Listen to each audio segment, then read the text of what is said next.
அடுத்ததாக பார்க்கக்கூடிய ராசிக்காரர்கள் மகர ராசிக்காரர்கள்.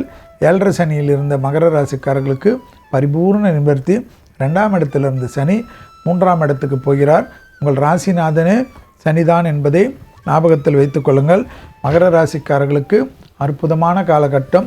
ரொம்ப நாளாக இருந்த மனக்குமர்கள், ஒரு 7.5 வருஷமாக இருந்த வருத்தம், 7.5 வருஷமாக இருந்த மனக்கசப்பு, குடும்பத்தில் புருஷனால் தொந்தரவு, அப்பா அம்மாவால் தொந்தரவு, ஃப்ரெண்ட்ஸால் தொந்தரவு, வேலை செய்கிற இடத்துல தொந்தரவு, நம்பிக்கை மோசடி, உங்கள் மீது அன்பு கொண்ட எல்லாமே இருந்து திடீர்னு அவங்களால பாதிப்பு, அவங்கள சொன்ன அவச்சொல்லு, அது எல்லாமே மாறிடும். பிள்ளையார்பட்டிக்கு போயிட்டு வருவது, அபிஷேகம் செய்யுது, அதாவது ஒரு புதுசாக காசி ராமேஸ்வரத்தில் போகிற மாதிரி இவ்வளோ நாள் இருந்த கஷ்டங்களெல்லாம் நீக்கிறதுக்கு எல்லாமே நீக்கி உங்களை காப்பாற்றிட்ட பிள்ளையார்பட்டிக்கு போயிடுது. மாதத்துக்கு ஒரு சனிக்கிழமை கண்டிப்பாக விநாயகரையும் அனுமனியும் கும்பிடுவது சகல விதத்தில் ஏற்றம். வண்டி வாகனத்தில் மட்டும் கொஞ்சம் கவனமாக இருக்கணும். மற்றபடி எல்லாமே அற்புதம் இருக்கும். வாக்குஸ்தானத்தில் ராகு இருப்பதனால் குடும்பத்தில் அந்நியர் தலையீடு, பிறர் குடும்ப விஷயத்தில் உங்களுடைய தலையீடு வேண்டாம். திடீர் அதிர்ஷ்டம் ஏற்படும். தனிப்பட்ட முறையில் செல்வாக்கு ஏற்படும்.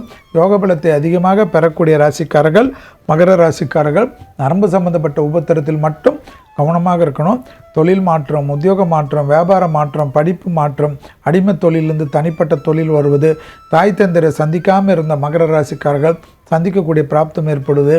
தாய் தந்திருக்கு ரொம்ப நாளாக தேகாரக்கத்தில் இருந்த கஷ்டத்திற்கு திடீரென்று நல்ல மருத்துவர்கள், நல்ல மருந்துகள் கிடைப்பது, நல்ல வழிகாட்டி கிடைப்பது, நல்ல குரு கிடைப்பது, அந்யோன்யம் அதிகரிப்பது, அதாவது உறவு முறையில் இருக்கக்கூடிய தந்தை, சித்தப்பா, பெரியப்பா, அதுபோல் அவங்களுக்கும் உங்களுக்கு இருந்த மனத்தாங்கல் தீர்வது, அந்யோன்யம் அதிகரிப்பது, உங்கள் மீது அக்கறை கொண்ட வெளிநபர்கள், காட்ஃபாதர்கள் என்று சொல்வார்களே, காட் அங்கிள் என்று சொல்வார்கள், காட் ஆன்டி என்று சொல்வார்கள், அவர்களுக்கும் உங்களுக்கும் இருந்த மனத்தாங்கல்லாம் போய் ரொம்ப அந்யோன்யம் அதிகரிப்பது, உங்களை மன கஷ்டத்தை ஏற்படுத்தியவர்கள், உங்களை வருத்தப்படைய செய்தவர்களெல்லாம் உங்களிடத்தில் விலகிவிட்டு அவர்கள் பிரச்சனை பார்க்குறதுக்கே அவர்களுக்கு நேரம் இருக்காது. ஆனால் காரிய சித்தி மாலை மட்டும் தினமும் சொல்வது, கோளற்பதிகத்தை தினமும் கேட்பது விசேஷமான பலனை மகர ராசிக்காரர்களுக்கு ஏற்படுத்தி தரும் என்பதை ஞாபகத்தில் வைத்துக் கொள்ளுங்கள். எப்படி ரிஷபராசிக்காரர்களுக்கு அற்புதமும் சந்தோஷமும் லாபமும் ஏற்படும் என்று சொன்னோன்னா, அதே போல் இந்த சனிப்பயிற்சியில் அதிக பலத்தையும் அதிக சந்தோஷத்தையும் பெறக்கூடிய ராசிகளில் ரிஷபம் உண்டு, துலாம் உண்டு, மகரம் உண்டு என்பதை ஞாபகத்தில் வைத்துக் கொள்ளுங்கள்.